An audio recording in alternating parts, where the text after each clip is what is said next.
There are 11 bridges across the Willamette in Portland. There are only 2 across the Columbia. And so we've got to have another crossing. And that's what's really exciting about this proposal, is that it provides that crossing at a reasonable price. Instead of billions of dollars, that bridge can be done in 5 years for a cost of $860 million, and that's the total price tag.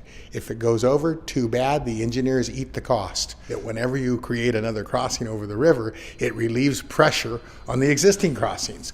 So if there's a problem with traffic on I-5, and certainly anybody that travels it will tell you that there is, one way to begin to offer some relief to that is by having another bridge. But I was told many years ago by a previous county commissioner here that we never want to make it easy for commuters to get to Oregon, because if we do, they'll never support light rail.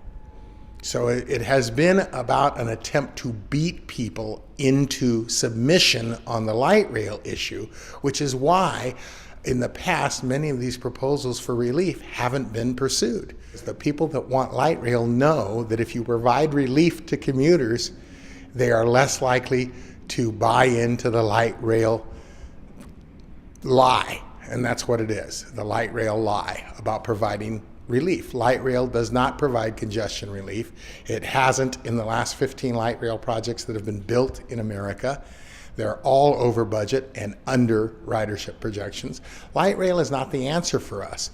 Now, Governor Inslee and the Democrat-controlled House were very interested in investing $6 billion to replace this bridge and bring light rail over here.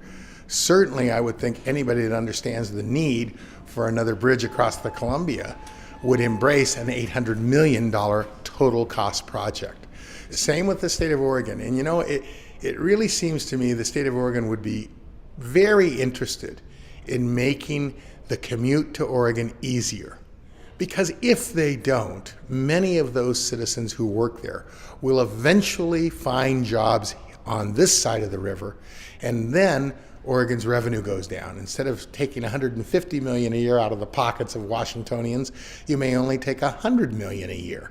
So it's in the best interest of the citizens and the politicians on the Oregon side of the river to make the commute to Oregon as easy and hassle-free as possible.